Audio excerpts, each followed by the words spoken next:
Good morning student, मैं योगेश गोस्वामी फिर हाजिर हूँ एक नए टॉपिक के साथ। स्टूडेंट, हम 11th केमिस्ट्री में नील्स बोर के सिद्धांत, उसकी कमियों के बारे में स्टडी कर चुके थे। आज हम परमाणु संरचना के आधुनिक सिद्धांत पढ़ेंगे। आधुनिक सिद्धांत, परमाणु संरचना के आधुनिक सिद्धांत, ठीक है। उसमें आता है सबसे पहले नंबर पे डी ब्रोगली की द्वितीय प्रकृति का सिद्धांत या डी ब्रोगली की तरंग समीकरण, ठीक है। उसके बाद हाइजेनबर्ग का अनिश्चितता का सिद्धांत और श्रोडिंगर की तरंग समीकरण, ये आधुनिक सिद्धांत हैं परमाणु संरचना के, ठीक है स्टूडेंट। तो सबसे पहले डी ब्रोगली ने अति सूक्ष्म कण के लिए एक सिद्धांत प्रतिपादित किया, क्योंकि जिस प्रकार से प्रकाशीय विकिरण तरंगीय स्वरूप के साथ कणीय स्वरूप भी प्रदर्शित करता है, एक ही समय तरंग के समान भी व्यवहार करता है विकिरण, उसी प्रकार से तरंगीय और कणीय दोनों स्वरूप प्रदर्शित करता है, दोनों व्यवहार प्रदर्शित करता है। उसी प्रकार से अति सूक्ष्म कण इलेक्ट्रॉन, प्रोटॉन और न्यूट्रॉन भी एक ही समय में तरंगीय और कणीय स्वरूप प्रदर्शित करते हैं, ठीक है स्टूडेंट। तो डी ब्रोगली ने ये बताया अति सूक्ष्म कण के लिए तरंग की तरंग दैर्घ्य कण के संवेग के व्युत्क्रमानुपाती होती है। तरंग की तरंग दैर्घ्य अति सूक्ष्म कण तरंगों के रूप में भी गति करता है और कण के समान भी व्यवहार प्रदर्शित करता है। तो डी ब्रोगली ने बताया अपने सिद्धांत में कि तरंग की तरंग दैर्घ्य लैम्डा कण के संवेग के, यहाँ पी संवेग है और इसका मान होता है mv, संवेग होता है द्रव्यमान और वेग का गुणनफल। तो तरंग की तरंग दैर्घ्य कण के संवेग के व्युत्क्रमानुपाती होती है। तो लैम्डा यहाँ पर तरंग की तरंग दैर्घ्य है, प्रोपोर्शनल का साइन हटाएंगे तो ये आ जाएगा h/mv, पी की जगह mv। h यहाँ क्या है, प्लांक स्थिरांक है, प्लांक स्थिरांक है और इसका मान होता है 6.6 × 10⁻³ जूल सेकेंड, ठीक है। तरंग की तरंग दैर्घ्य कण के संवेग के व्युत्क्रमानुपाती होती है, यानी इलेक्ट्रॉन एक ही समय में तरंगीय व्यवहार भी दर्शाता है, तरंग भी है और कण के समान भी व्यवहार प्रदर्शित करता है। अब डी ब्रोगली की ये जो समीकरण है, डी ब्रोगली की समीकरण कहलाती है, थोड़ा सा और है। अब डी ब्रोगली की समीकरण की व्युत्पत्ति हम कैसे करें, लैम्डा बराबर h/mv ये आया कैसे, इसकी व्युत्पत्ति में दो सिद्धांतों का अहम रोल है। कौन कौन से वो सिद्धांत हैं, एक होता है प्लांक का क्वांटम सिद्धांत, इसकी व्युत्पत्ति करनी है। व्युत्पत्ति डी ब्रोगली की तरंग समीकरण डेल्टा बराबर h/mv की व्युत्पत्ति करनी है हमें, तो इसकी व्युत्पत्ति करनी है। तो प्लांक का क्वांटम सिद्धांत, पहला प्लांक का क्वांटम सिद्धांत क्या कहता है, ये कहता है E बराबर फोटोन की ऊर्जा hν के बराबर होती है। E बराबर hν, न्यू यहाँ प्रकाश की आवृत्ति है या फोटोन की आवृत्ति है। ऐसे ही आइंस्टीन की ऊर्जा द्रव्यमान समीकरण, आइंस्टीन की ऊर्जा द्रव्यमान समीकरण होती है E बराबर mc²। C यहाँ पर कण का द्रव्यमान है, C प्रकाश का वेग है, फोटोन का द्रव्यमान है, E उसकी ऊर्जा है। तो समीकरण नंबर 1 और 2 इनको मिलाने पर, दोनों E हैं तो मिलाने पर आ जाएगा hν बराबर mc²। न्यू होता है प्रकाश की आवृत्ति c/λ, प्रकाश का वेग और लैम्डा तरंग दैर्घ्य, ठीक है। तो h न्यू की जगह c/λ, mc × c से c कैंसिल हो गया, बचा क्या h/λ और ये होता है mc, ठीक है। इस लैम्डा को यहाँ लेके आओ, mc को यहाँ ले आओ, तो ये आ गया लैम्डा बराबर h/mc। ये तो है फोटोन के लिए, क्योंकि c प्रकाश का वेग है और प्रकाश अत्यंत सूक्ष्म कण फोटोन से मिलकर बना होता है, तो ये फोटोन के लिए है, प्रकाश के लिए। और कण के लिए क्या होगा, कण के लिए हो जाएगा लैम्डा बराबर h/mv, इलेक्ट्रॉन का वेग और इलेक्ट्रॉन का द्रव्यमान, ठीक है। ये डी ब्रोगली की तरंग समीकरण है, लैम्डा बराबर h/mv, ठीक है स्टूडेंट। अब हम इलेक्ट्रॉन के द्वैतीय प्रकृति के व्यवहार का प्रायोगिक सत्यापन करेंगे कि इलेक्ट्रॉन एक ही समय में कणीय स्वरूप भी प्रदर्शित करता है और एक ही समय में तरंगीय स्वरूप प्रदर्शित करता है। इलेक्ट्रॉन के द्वैत प्रकृति या द्वैत व्यवहार का प्रायोगिक सत्यापन करेंगे। सबसे पहले डेविसन और जर्मर 1927 में, डेविसन और जर्मन नामक साइंटिस्ट थे, उन्होंने एक एक्सपेरिमेंट किया। इन्होंने क्या किया कि एक इलेक्ट्रॉन किरण पुंज को, ये इलेक्ट्रॉन किरण पुंज है, इलेक्ट्रॉन बीम है, इसमें बहुत सारे इलेक्ट्रॉन्स हैं, उनको निकिल के धातु क्रिस्टल पर, निकिल के क्रिस्टल पर आपतित करवाया इलेक्ट्रॉन के बीम को, इलेक्ट्रॉन के पुंज को, और आपतन के बाद यहाँ से इसका क्या हुआ, रिफ्लेक्शन हुआ और इसको फोटोग्राफिक प्लेट पर प्राप्त किया। इलेक्ट्रॉन को पहले निकिल क्रिस्टल पर डाला गया और यहाँ से जब इनका परावर्तन हुआ तो इनको फोटोग्राफिक प्लेट पर प्राप्त किया गया। तो फोटोग्राफिक प्लेट है ये, फोटोग्राफिक प्लेट पर क्या हुआ, एक प्रकार का डिफ्रैक्शन पैटर्न प्राप्त हुआ, विवर्तन प्रारूप प्राप्त हुआ, जिसमें बहुत सारी चमकीली वलय थी, संकेंद्रित वलय जिनका केंद्र एक था, चमकीली और काली वलय प्राप्त हुई। चमकीली एकांतर क्रम में, चमकीली फिर काली, फिर चमकीली फिर काली, इस प्रकार से एकांतर की। जैसे ये चमकीली वलय है, चमकीली वलय है, फिर काली वलय है, फिर चमकीली वलय है, फिर काली वलय है। इस प्रकार से इसे कहते हैं विवर्तन प्रारूप, इसे कहते हैं डिफ्रैक्शन पैटर्न। और ये विवर्तन प्रारूप जो होता है एक्स किरण के विवर्तन प्रारूप के बराबर होता है। ये ऐसा ही विवर्तन प्रारूप एक्स किरण देते हैं, इसे कहते हैं विवर्तन प्रारूप, डिफ्रैक्शन पैटर्न। और ऐसा विवर्तन जिसमें चमकीली वलय और फिर काली वलय, फिर चमकीली वलय, फिर काली वलय, फिर चमकीली वलय, यानी एकांतर क्रम में प्राप्त हुई, ऐसा विवर्तन प्रारूप एक्स किरणें देती हैं। और क्योंकि एक्स किरणों में तरंगीय स्वरूप पाया जाता है, इसे सिद्ध हुआ कि इलेक्ट्रॉन भी तरंगीय स्वरूप प्रदर्शित करते हैं। तो ये डेविसन जर्मर का इलेक्ट्रॉन के तरंगीय स्वरूप का प्रायोगिक सत्यापन हो जाता है इस डेविसन और जर्मर के एक्सपेरिमेंट से। ठीक है स्टूडेंट। उसके बाद ऐसे ही इलेक्ट्रॉन जो होता है वो कणीय स्वरूप भी प्रदर्शित करता है।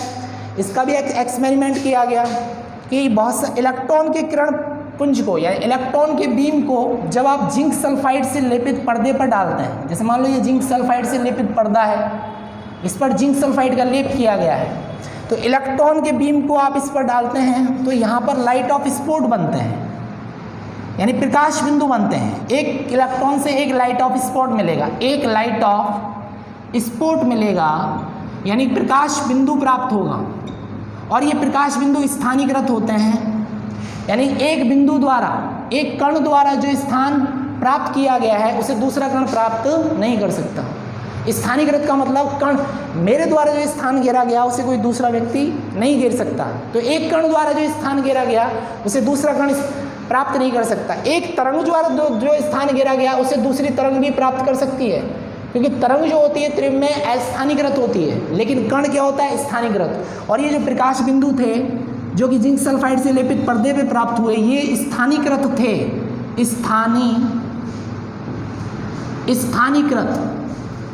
और त्रिम में कण क्या होता है, स्थानीकृत होता है। त्रिम में कण क्या होता है, थोड़ी सी और, त्रिम में कण क्या होता है, स्थानीकृत होता है। इससे सिद्ध हो जाता है कि इलेक्ट्रॉन में तरंगीय स्वरूप के साथ साथ कणीय स्वरूप भी पाया जाता है इलेक्ट्रॉन में, क्योंकि ये लाइट ऑफ स्पॉट क्या थे, स्थानीकृत थे। और त्रिम में कण क्या होता है, स्थानीकृत होता है, थोड़ी त्रिम में कण क्या होता है, स्थानीकृत होता है। ठीक है, जबकि तरंग क्या होती है, अस्थानीकृत होती है। इससे ये सिद्ध हो गया कि इलेक्ट्रॉन एक ही समय में तरंगीय स्वरूप और एक ही समय में कणीय स्वरूप प्रदर्शित करता है।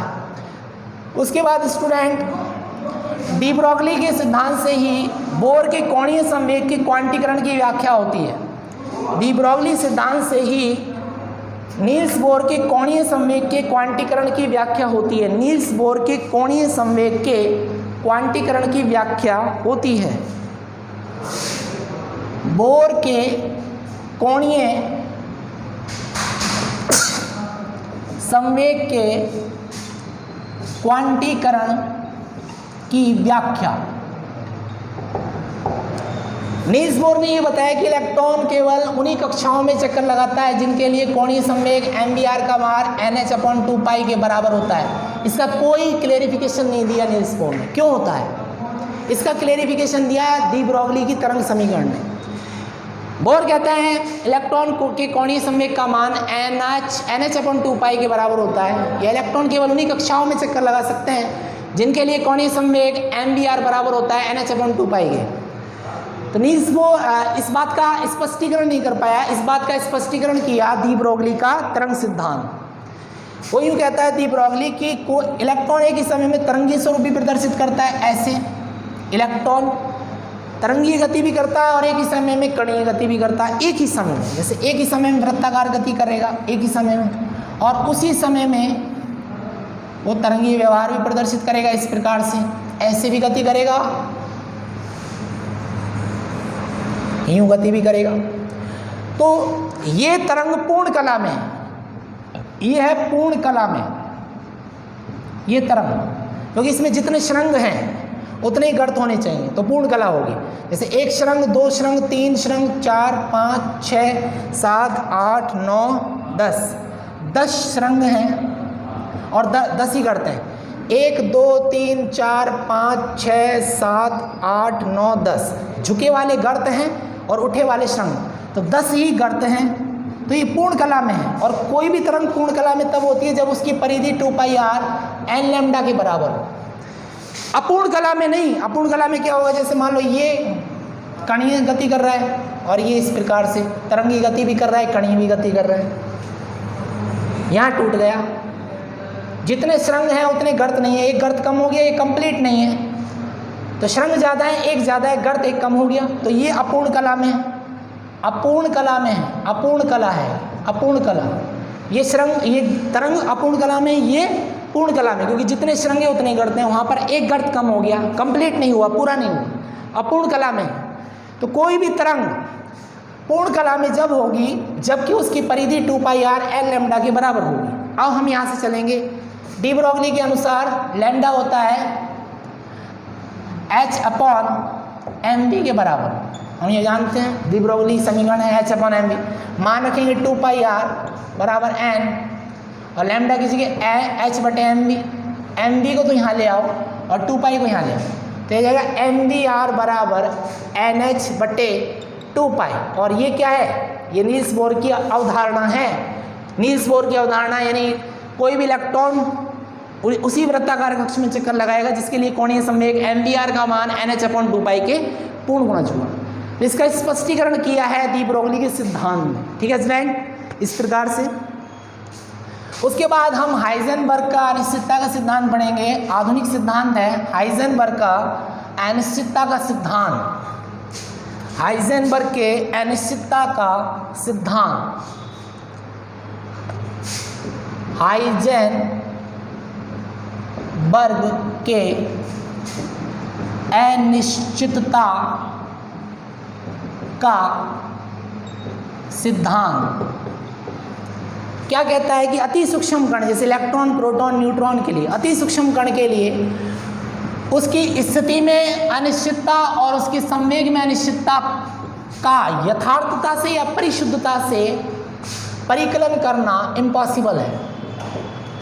स्थिति में अनिश्चितता, इलेक्ट्रॉन जैसे अति सूक्ष्म कण की स्थिति में अनिश्चितता है Δx। स्थिति में अनिश्चितता और ये संवेग में अनिश्चितता है, दोनों का यथार्थता से या परिशुद्धता से परिकलन करना, एग्जैक्ट मान निकालना इम्पॉसिबल है। Δx गुणा Δp ये होगा h/4π के। एक मापन की अनिश्चितता को बढ़ाओगे तो दूसरे मापन की अनिश्चितता घट जाएगी, और एक मापन की अनिश्चितता को घटाओगे तो दूसरे की बढ़ेगी, इसको बढ़ाओगे तो दूसरे की घटेगी, इसको घटाओगे दूसरे की बढ़ेगी। दोनों का एक साथ, यानी स्थिति को एग्जैक्ट निकालना चाहते हो इलेक्ट्रॉन की स्थिति, तो संवेग उसका वेग नहीं निकाल पाओगे, और वेग को एग्जैक्ट ज्ञात करना चाहते हो तो स्थिति का पता नहीं कर पाओगे। दोनों का पता कर पाना अति सूक्ष्म कण के लिए इम्पॉसिबल है। यानी इलेक्ट्रॉन की एक ही क्षण पोजीशन क्या है और उसका वेग क्या है ये ज्ञात कर पाना, परिशुद्धता से ज्ञात कर पाना इम्पॉसिबल है। जैसे Δx मान लें हम 4, और डेल्टा पी का मान मान ले 3, 4 तिया 12 होता है, H/4 के बराबर। तो एक मापन की अनिश्चितता को आप बढ़ाओ, जैसे इसको आप घटाओ तो ये अपने आप क्या हो जाएगी, क्योंकि बराबर करना है, 12 करना है। इसको घटाओ तो ये बढ़ेगी, इसको आपने 2 कर दिया तो ये 6 हो जाएगी, इसको घटाया तो ये बढ़ेगा, तभी तो 12 होगा। इसको 1 किया तो फिर ये 12 होगा।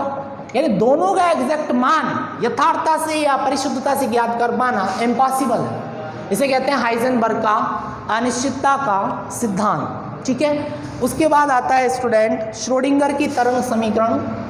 ये तीसरा सिद्धांत है, श्रोडिंगर की तरंग समीकरण। थोड़ा सा पढ़ेंगे इसके बारे में आज, श्रोडिंगर की तरंग समीकरण की तरंग समीकरण, यानी इलेक्ट्रॉन के तरंगी व्यवहार को प्रदर्शित करने के लिए श्रोडिंगर ने एक समीकरण दी जिसे श्रोडिंगर की तरंग समीकरण कहते हैं। और ये होती है delta square psi upon delta x square plus delta square psi upon delta y square plus delta square psi upon delta z square plus 8 pi square m upon h square a minus b गुणा में साई बराबर 0। ये होता है। यहाँ x Y Z 3 अक्ष हैं, 3 निर्देशांक हैं। साई यहाँ तरंग फलन है जो कि कक्षक को व्यक्त करती है कि कक्ष में भी उपकक्ष होते हैं और उपकक्ष में भी कक्षक होते हैं। इलेक्ट्रॉन न केवल कक्ष एक द्विमीय पथ है, कक्षक एक त्रिमीय पथ है।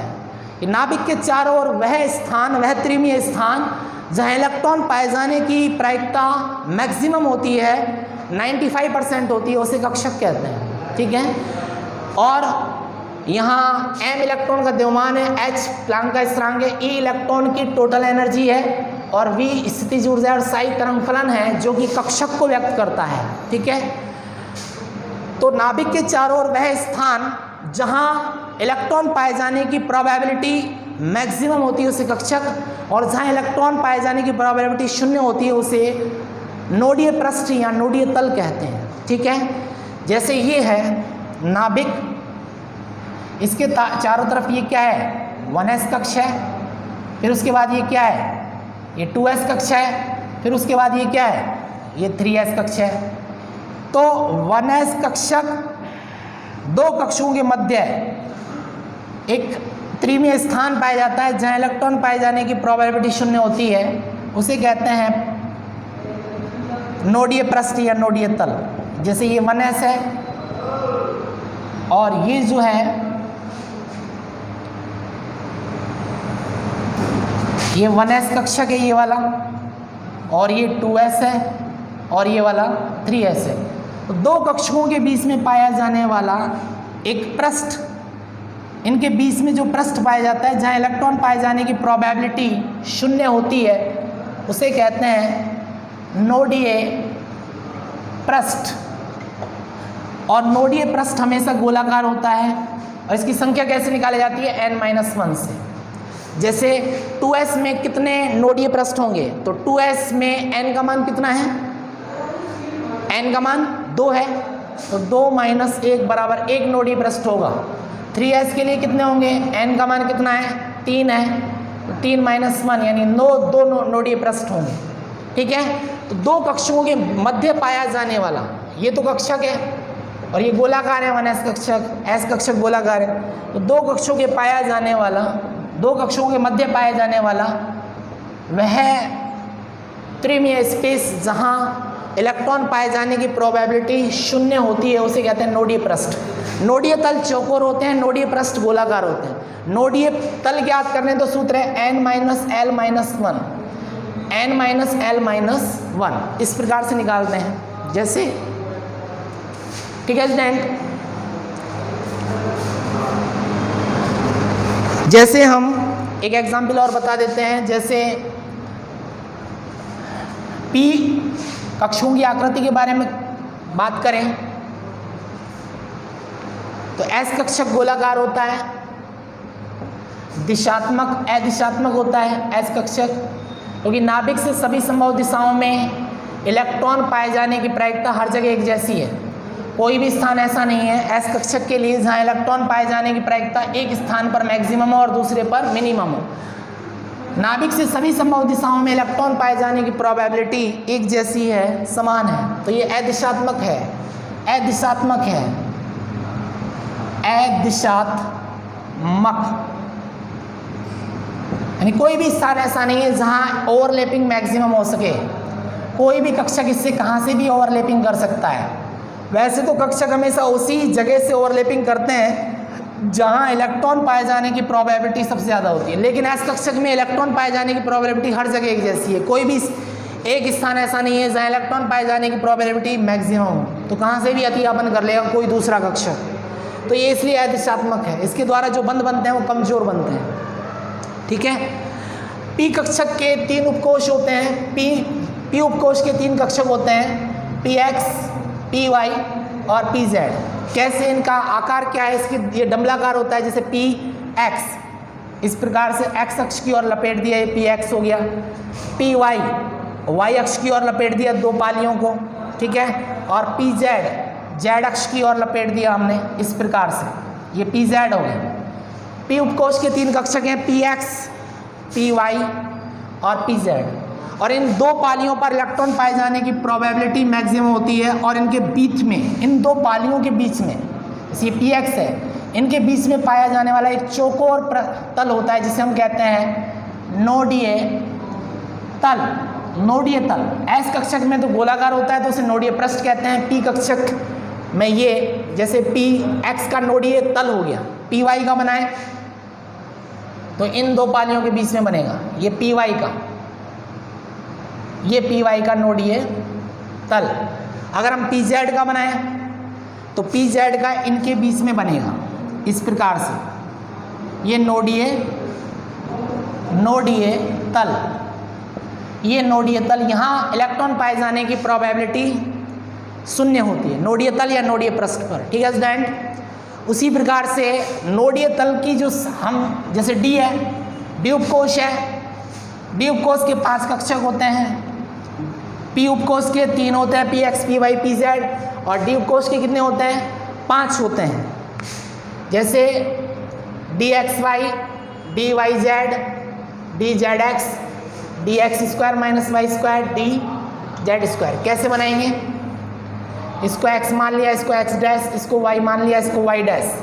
इनके मध्य डी एक्स वाई हो जाएगा, इनके मध्य लपेट दो, 4 पालियाँ होंगी, 4 पालियाँ, d x Y, D Y z, इसको y मान लो, इसको z, z तो z डैश, y तो y डैश। इनके बीच में लपेट दो पालियों को, इन अक्षों के मध्य में लपेट दो तो ये हो जाएगा D Y Z, D Y Z. ऐसे ही डी जेड एक्स, इसको x मान लो, इसको z, ये z है तो ये z डैश, ये x है तो ये x डैश। इनके मध्य में लपेट दो पालियों को, इनके मध्य में तो ये हो जाएगा डी जेड एक्स।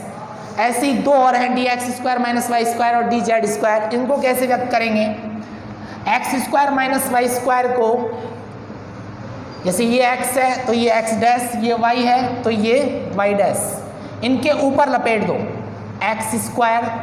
4 पालियाँ होंगी, 1 पाली, 2 पाली, 3 पाली और 4 पाली। हाँ, इन पालियों पर इलेक्ट्रॉन डेंसिटी मैक्सिमम होती है। इनके मध्य में जो तल होते हैं जहाँ इलेक्ट्रॉन डेंसिटी 0 होती है उसे नोडीय तल कहते हैं। तो डी के लिए 2 नोडीय तल होंगे, एक तो इन 2 पालियों के मध्य और एक इन वाली 2 पालियों के मध्य, 2 तल होंगे। ऐसे डी जेड स्क्वायर के लिए ये जैसे जेड अक्ष है इसके ऊपर लपेट दी और ये गोल रिंग, तो ये हो जाएगा डी जेड स्क्वायर कक्ष। ठीक है। इस प्रकार से हम व्यक्त करते हैं। एफ कक्षक के साथ, एफ उपकोष के 7 कक्षक होते हैं, आकार जटिल होता है जिसको हम व्यक्त नहीं कर सकते, और डी उपकोष के 5 होते हैं। ठीक है। ठीक है स्टूडेंट, आज के लिए इतना ही है।